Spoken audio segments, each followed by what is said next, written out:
Hafaday, and thank you everyone for being here today. We are here today to present resolution number 286-35 COR, which is relative to recognizing the observance of the 50th anniversary of the Guam Elective Governor Act that provided for the popular election of the governor and lieutenant governor of Guam, and commemorating Governor Carlos G. Camacho, Lieutenant Governor Kurt S. Moylan, and the members of the first cabinet whose service, commitment, and contributions built Guam's local government during its newly acquired autonomy. And I'd like to invite my colleagues who have so graciously joined me to begin with, before we do actually, I would like to acknowledge the family members who are here present today. And in no particular order, we have Mr. Joseph Augustine and his daughter-in-law Joanne. We have the Gutierrez family, First Lady Jerry Gutierrez, her daughter Hannah, Mr. Joe Rivera and his wife Annie, Joe Diego and his wife Annie. I'm sorry, there's another Rivera on this side. And we have also Miss Gloria Ampinco Santiago, who's representing her father, Bert Ampinco, Mr. Tony Kitagua, who's representing Franklin Kitagua. And then we have Mrs. Kurt Moylan, our second lady of Guam, Mrs. Lourdes Camacho, our First Lady of Guam, Mrs. Joanne Camacho, an additional First Lady of Guam, our Governor Felix Camacho and his family behind him, Maria and Rick Nicholas, my brother Carlos and his wife Annette, Carla Torres Haddock and her husband Ray, my daughter and son-in-law. And on this side we have Kathy Rivera, Kathy Rivera Castro, the daughter of Joe Rivera. I got the Joes mixed up. And his daughter Kalina, who is also my daughter-in-law and my sister-in-law now. Well, I want you to be closer to me, so you're practically a daughter. Sister-in-law, but a daughter that could be my daughter in age. And my son Victor, who is the baby of the family, Camacho. Brother. Oh, see, I love you like a son, my brother Victor. Well, you can see that this is quite an emotional moment for me. I'm remembering all of you, and you are like family, so everybody today is my son and my daughter. And Rob Leon Guerrero, who is representing Doc Sanchez and Flory Sanchez? Paul Sanchez. Paul Leon Guerrero. Yes, classmates with my brother Frank and Flory Sanchez, the daughter of Doc Sanchez. And so, if I may, I'd like to invite the Lieutenant Governor up to give some brief remarks. Thank you to my very good friend, Senator Mary Torres, and to the members of the legislature for recognizing really what was the Elective Governors Act allowed us to get into self-government. And I guess it's noteworthy that the first branch, the legislative branch, was intact by 1950 when the Organic Act came. Second branch, the executive branch, and the third branch really got completed when the Supreme Court was protected in the Organic Act later on during the Camacho administration.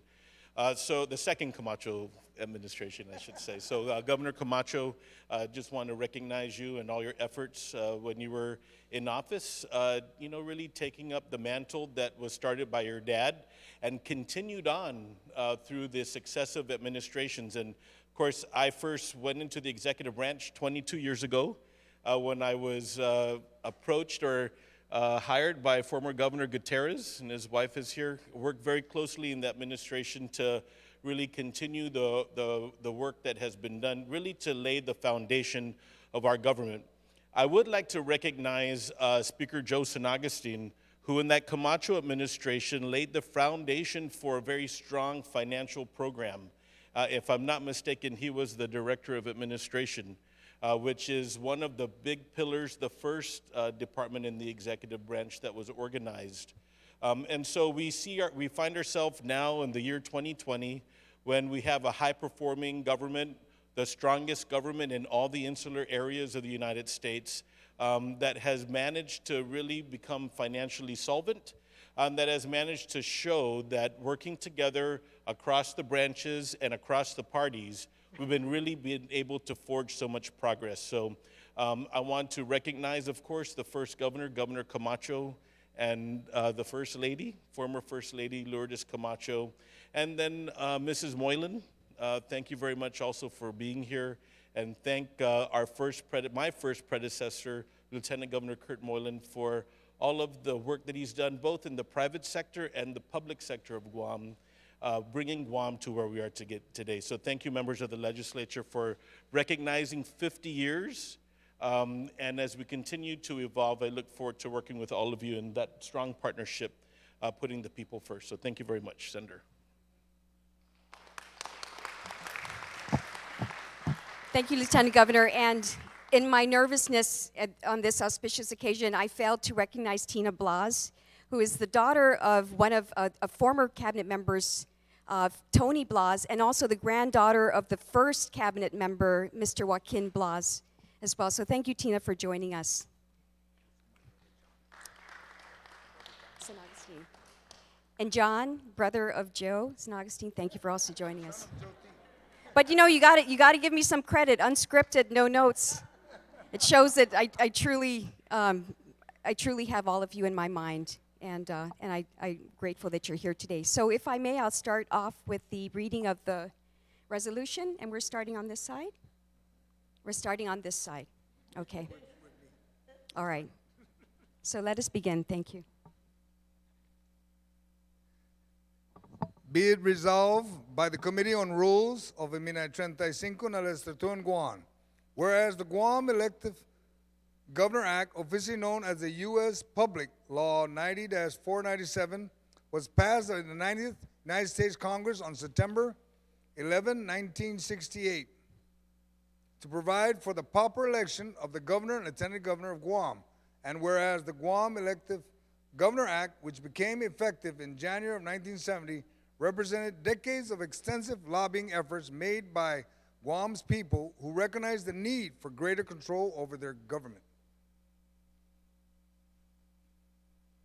Whereas while the Guam Organic Act had established a civilian executive branch of government and conferred U.S. citizenship upon its residents 20 years prior to 1970, the Organic Act did not originally permit the people of Guam to select their own governor.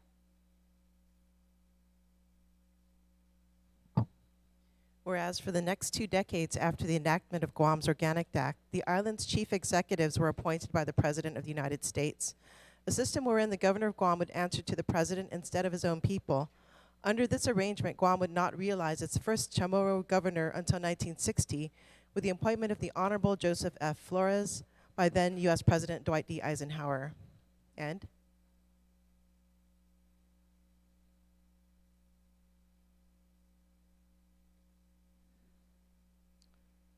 whereas the authority of Guam's appointed governor was further confirmed by the structural imbalance of the territorial-federal relationship with military interests, often taking precedence over local matters. Appointed governors were overseen by the Secretary of the United States Department of Interior, who could forward local legislation to the President to override any action of the Guam legislature. Consequently, in this hierarchy breed inequality between the branches of government of Guam's local government.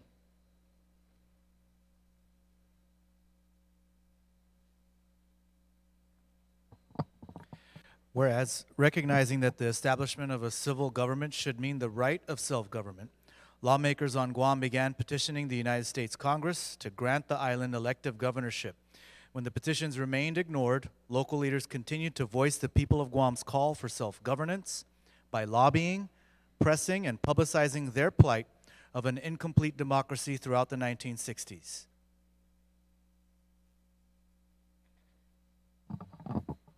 Whereas in 1968, the advocacy of Guam's people finally came to fruition through the U.S. congressional passage of Elected Governors Act, a set of measures which provide for the popular election of the governor of the U.S. Virgin Islands, U.S. Public Law 90-496, and the popular election of the governor of Guam, U.S. Public Law 90-497, and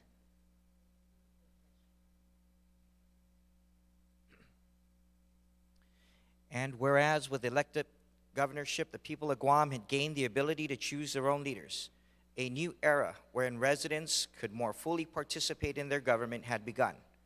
As the island moved closer to the fulfillment of its political destiny, this crucial transition to greater self-governance was guided by the steady hands of Guam's last appointed and first elected governor, the Honorable Carlos G. Camacho.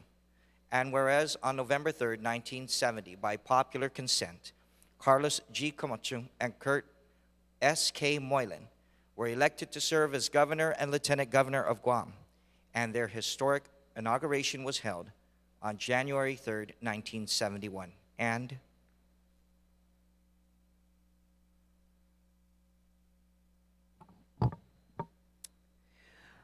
whereas in his now famous first address as Guam's first elected governor, the Honorable Carlos G. Camacho christened the day as the end of an era of federal paternalism and the birth of a greater measure of home rule. And whereas acknowledging that challenges would accompany this newly acquired autonomy, Carlos G. Camacho made it clear that the people's self-sufficiency was his priority. The enhancement of the social well-being of our people is paramount in the exercise of executive responsibility. He pledged, as long as I am governor, there shall be no derogation of this authority and responsibility.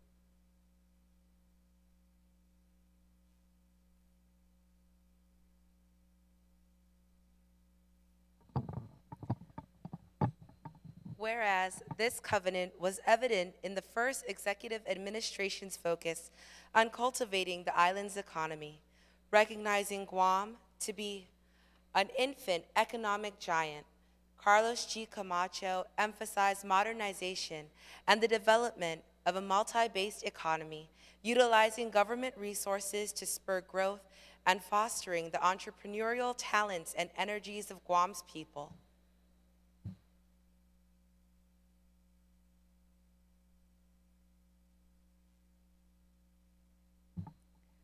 Whereas, with the vision to make Guam's tourist mecca in the Pacific, the first administration further oversaw major construction activity at key sites in the tourist district of the island, such as the Kakui Hotel, the Guam Reef Hotel, the Guam Hilton Hotel, the Okura Hotel, Fujita Tumon Beach Hotel, Continental Travel Lodge, and the Guam Daiichi Hotel, promoting Guam as a place to be revisited, not through necessity, but through desire.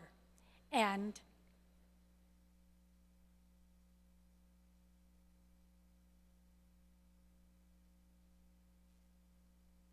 Carlos G. Camacho nonetheless also recognized that there can be no real social advancement without an educated community, bringing back educated Chamorros to the island. He reversed what had been referred to as the Guamanian brain drain.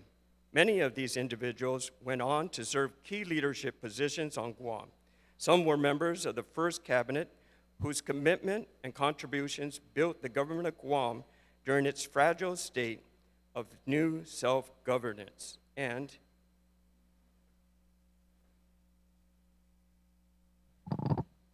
whereas from 1971 to 1974, the following individuals faithfully served alongside Governor Carlos G. Camacho and Lieutenant Governor Kurt S.K. Moylan as members of the first cabinet. Mr. Vincent Paris, Attorney General. Mr. Keith Andrews, Attorney General. Mr. Joaquin Guerrero, Budget and Management. Mr. Oscar Didasco, Budget and Management. Mr. Jerry Paris, Civil Defense. Mr. Jose Didasco, Civil Service Commission. Mr. Jose Sarmiento, Commercial Port of Guam. Mr. Joe T. San Agustin, Department of Administration. Mr. Joe Barcinas, Department of Agriculture. Mr. Joe Diego, Department of Commerce. Mr. Frank Borja, Department of Corrections. Mr. Franklin Kidigua, Department of Education. Ms. Catherine Ugin, Department of Education. Mr. Juan S.M. Palomo, Department of Labor. Mr. Gerald S.A. Perez, Department of Land Management. Mr. Franklin Cruz, Department of Public Health and Social Services. Mr. Jose C. Quintanilla, Department of Public Safety. Mr. Peter Toves, Department of Public Works. Mr. Joaquin Blas, Department of Revenue and Taxation. Mr. James Halliday, Guam Economic Development Authority. Mr. Jose Perez, Guam Economic Development Authority. Mr. Joe Rivera, Guam Housing Corporation. Mr. Benigno Palomo, Guam Housing and Urban Renewal Authority. Mr. Pedro Cruz, Guam Housing and Urban Renewal Authority. Mr. George Finley, Guam Memorial Hospital. Mr. Robert Taylor, Guam Memorial Hospital. Mr. George Pomeroy, Guam Power Authority. Mr. Norbert Bert Ampinko, Guam Travel Bureau. Mr. John Sinagustine, Public Utility Agency of Guam. Mr. Pedro Sanchez, University of Guam. Mr. Frank Paris, Veterans Affairs, and Mr. Fred Gutierrez, Vocational Rehabilitation. And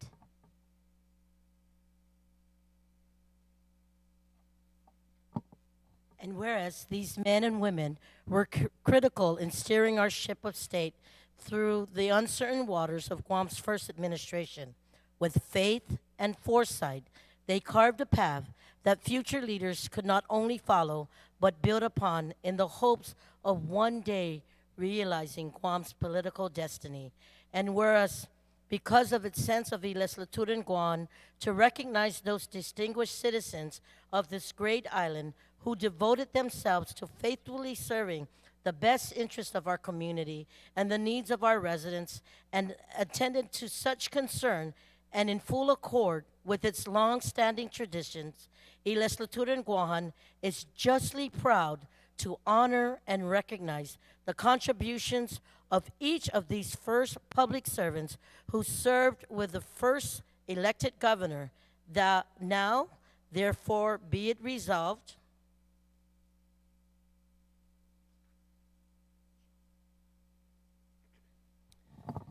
Be it resolved that the Committee on Rules of Imini 35 na Legislatura in Guam does hereby, on behalf of the Legislatura in Guam and the people of Guam, recognize the observance of the 50th year anniversary of the Guam Elective Governor Act that provided for the popular election of the governor and lieutenant governor Guam, and commemorate Governor Carlos G. Camacho, Lieutenant Governor Kurt S.K. Moylan, and the members of the first cabinet whose service, commitment, and contributions built Guam's local government during its newly acquired autonomy.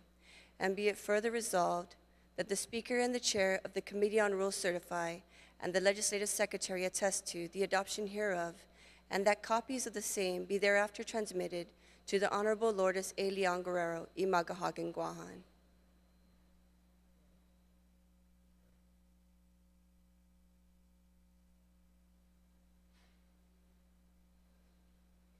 Duly and regularly adopted by the Committee on Rules of Imini 35 na Legislatura in Guahan on the 21st day of January 2020, and it's signed by our Speaker, Tina Rose Minya Barnes, Regine Biscoli, Chairman, Committee on Rules, and Amanda Shelton, Legislative Secretary. And at this time, I would like to do the actual presentation of the resolutions to the respective cabinet members or their family representatives. And may I begin by calling upon our First Lady, Lourdes Camacho, to come up.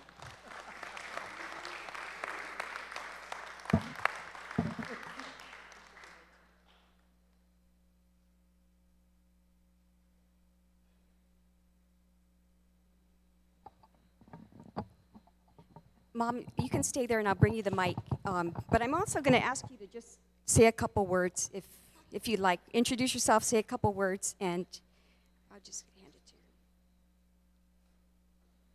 You get privileges at her age. You don't have to walk the distance. The distance will walk to you. So here you go. It's your copy. Just say your name and say something. I just want to thank everybody for all your presence here for this occasion. And it's an honor to have my daughter be in the legislature at this time to present this. Thank you very much for coming.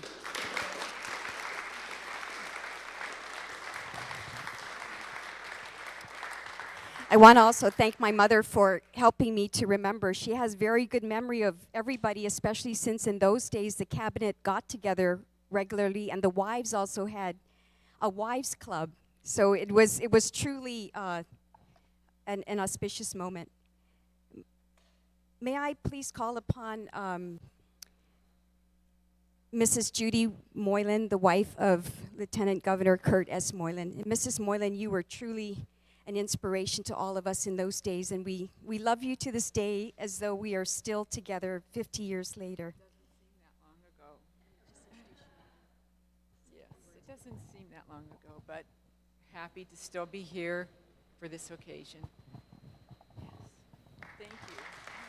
Thank you. May I call upon First Lady Jerry Gutierrez and her daughter Hannah? And they are representing one of the cabinet members who was a relative. And I'll present this to First Lady Gutierrez and have her also say a few words if she so wishes. I think I'll let Hannah say something. She's the through Jerry's. I'm just married to him. So we're thank you for this, and we're happy to accept it on behalf of our uncle Fred Gutierrez, who's the brother of my paternal grandfather, and was married to the sister of my maternal grandmother, Harriet Chance. So you are related, Mom. It's double related. So thank you. Thank you very much.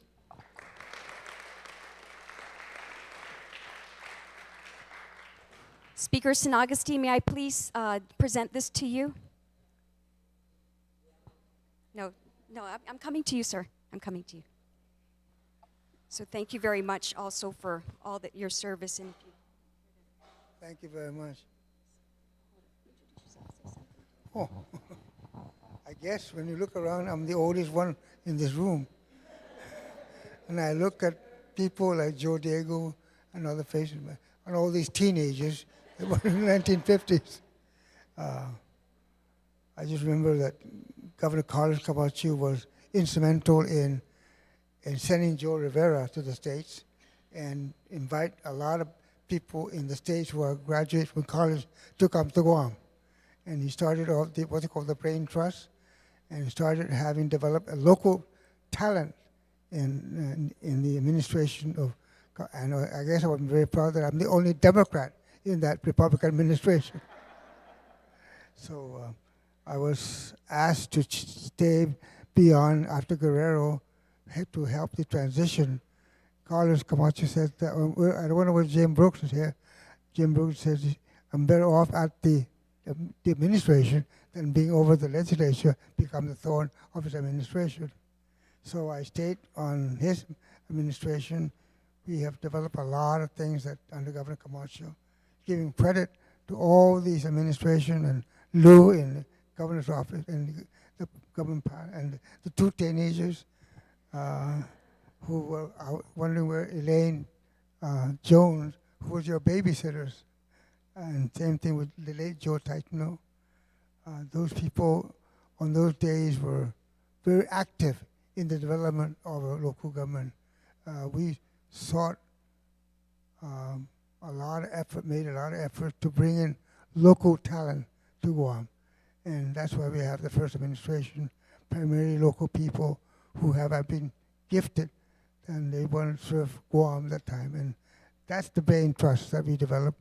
And with that on, we move on and develop what's called an off-island teachers recruitment, and we try to separate them, improve local federation, the University of Guam, to make sure that we develop our own local teachers.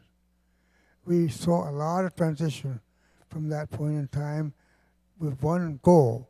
We want the Guam government to be manned by local people, and we have done that. Thank you very much. Let's do a smasi. I'd like to do the next presentation to Mr. Joe Diego. Uncle Joe, it's such an honor to have you here today, and I'd like to present. And he is joined by his wife, Mrs. Annie Diego. Would you like to say a few words or just introduce yourself? Tell you what division you want. Thank you very much to be here, and I did everything for you. Everything I've remembered, and thank you so much. Thank you very much.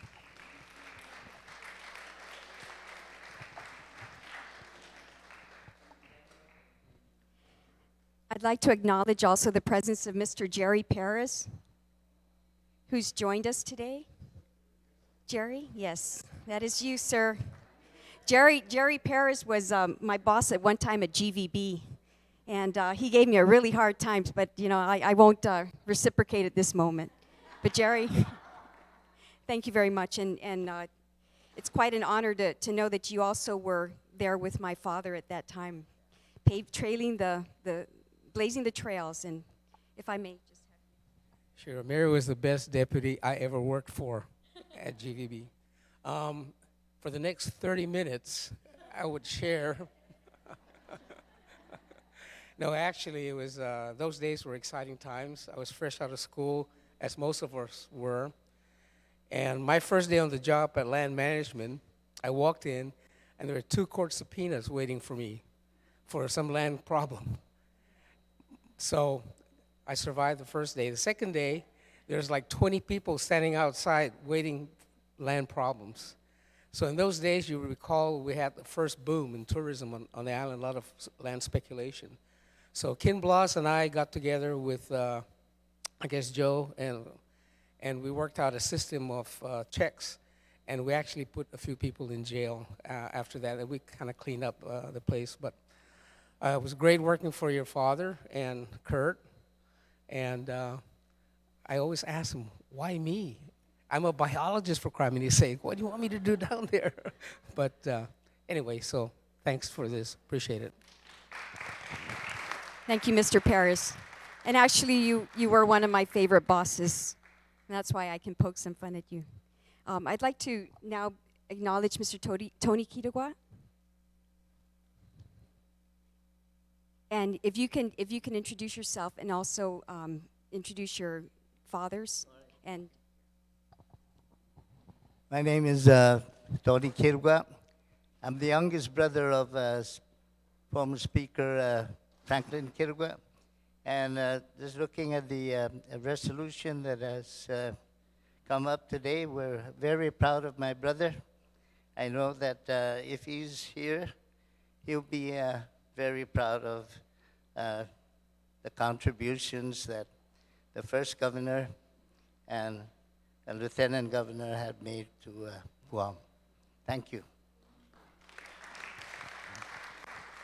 I just also want to note that Mr. Kitagwa, your brother, is also the grandfather of our current congressman, Mike Sinicolas.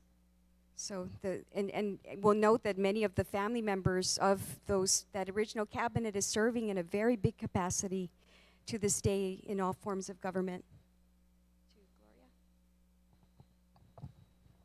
Gloria, I'd like to present this to you. Gloria Pinco Santiago. Yes.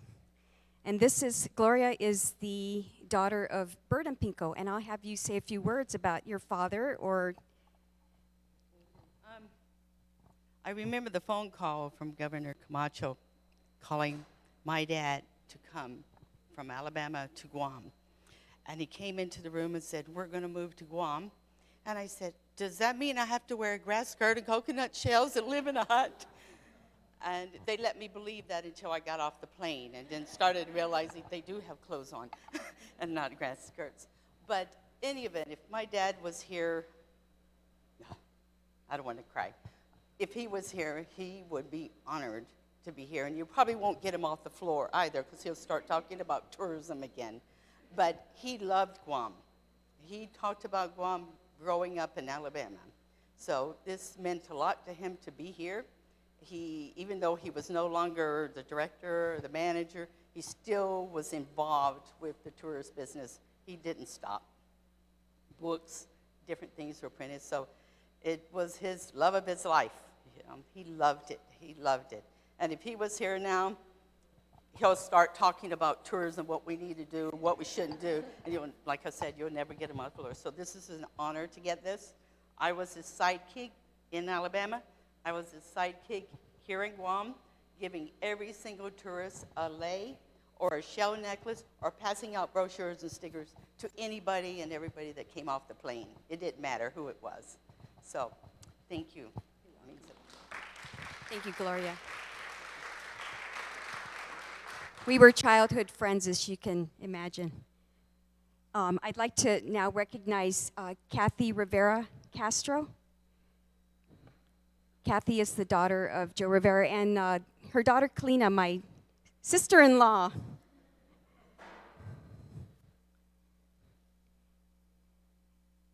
Kathy's a great advocate in our community, too. I'd like to have you introduce your father, what he did, and maybe say a few words. I'm the daughter of the late Jose R. Rivera. On behalf of my brother Joe Rivera also, his family, my children, and for those of you that don't know, my eldest son, John, Dr. John Rivera, was adopted by my parents, so he is my son brother. My dad was a very committed man to the government, and he loved working for Governor Camacho and Lieutenant Governor Kurt Moylan, but he had a very special relationship with the cabinet members because being the only daughter, I was always with him. So I got to know all of them, and they became my surrogate parents. And he led the way for my brother Joe to enter into the government and be in government service. So on behalf of our family, we're very humbled, we're very proud, and we're very grateful. Thank you.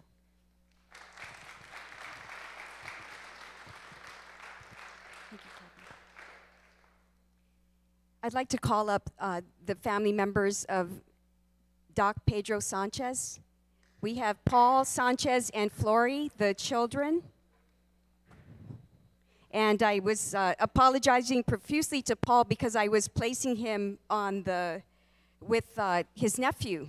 And I said to him, well, you still have that baby face, so consider it a compliment. But I'm very honored to present this resolution to you and your family, and if you would like to say a few words. Thank you so much, Senator. My sister made me talk because she's older and I have to listen. But I was talking to Victor, the senator's little brother, and it's like old home week. I'm looking at the two mothers of my oldest living friends ever, Kaleo and Frankie. I look at my cousins who I call uncles because they're leaders. I'm not going to do anything. And then I look behind me and I see the same people that were at every pocket meeting that I was in the 70s. And we're in good hands, man. The SINA, and we got all of these back here. Guam's in good hands, and we're very happy to be here. I don't like the fact they shaved my head because of all the uku, but I think we took care of that as well. But thank you so much. Thank you, Paul. Tina, may I call you up, please, to accept the copy of the resolution for your grandfather, Ken Blas? And this is just a good indication of the generations of people who have continued to serve Guam. Tina is also an employee with one of the legislative offices, Senator Moylan's office. So, Tina, I'd like to present this to you. Please make sure it gets to your grandfather, and if you will say a few words. So my grandfather was a part of the Camacho administration, the first one. My father was a part of the second Camacho administration, and now I work for Senator Moylan, and I'll get this to my grandfather, and he's sorry he couldn't be here today. He just got back on a medical trip, so he's recovering. But thank you, Senator. He'll really appreciate this.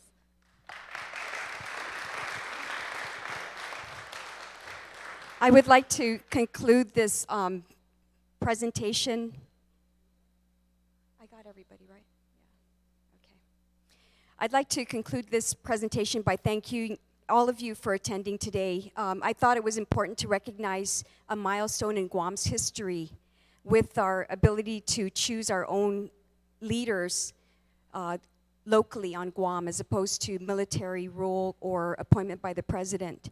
And what I'd like to offer all of you as well is, well, before I do, I want to acknowledge also Mr. Ed Camacho. You know, Ed inspired me to recognize this when he started his project, a book on the governors of Guam, where he interviewed family members and did a chronology of the governors and their accomplishments, and also some personal anecdotes from the perspective of their families. He has that book available for purchase. There's a copy here for you to reference. But I think that, Ed, I wanted to acknowledge you, and I know your father Gallo also played a role in the administration in some capacity. But I wanted to bring that up because what Ed has done, and many of us should aspire to do, is continue to hold on to history and understand that we all had a place and a mark in Guam and moving Guam forward.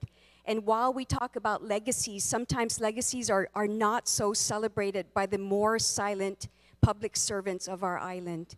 And it is my intent that by mentioning the pioneers, that first group of cabinet members, that we recognize and initialize more people to serve and to come out in a humble way. In looking at all the cabinet members and thinking about your stories and how you came about, I'm reminded by a quote that Ronald Reagan made once when he was interviewing with Fortune magazine in 1986. And he said, with regard to leaders, he said, find the best people that you can. Find the best people that you can possibly find. Surround them. Be surrounded by them. Delegate authority, and then don't interfere. And I think that's what Governor Camacho did. He sought out all you Guamanians and Chamorros across the United States, convinced you to come back, because many of them were either talented, educated, or greatly skilled. Come back and serve. And in that very first government of Guam, 1971 to 74, it was made up of those Chamorros across the island who were transplanted back home. And he empowered you, he gave you the authority, and he let you go. And that era in Guam's history is unprecedented in terms of what we did for our infrastructure, for our educational system, everything, housing. We raised our salaries. The whole start of the modernization of Guam began then, and began also with the other leg of our economy, which was tourism, which, Gloria, your father started. So many good things happened then. And I think what I'm most proud of is, while I may get chastised for always going between the aisles in the political parties, perhaps I really am Carlos Camacho's daughter. Because in those early days, the Republicans were only 10% of Guam. So his cabinet wasn't Republicans. It wasn't party loyalty or party leadership. It was people-driven, and it was principle-driven. So Siduos Maasi to all of you who really set the standard, and I pray to God that we can aspire to your standard and that we can actually continue to bring Guam forward through this next decade and century. Siduos Maasi, everyone, and I'd like to also invite you for a light lunch serving at this time. Thank you very much. So this concludes the resolution.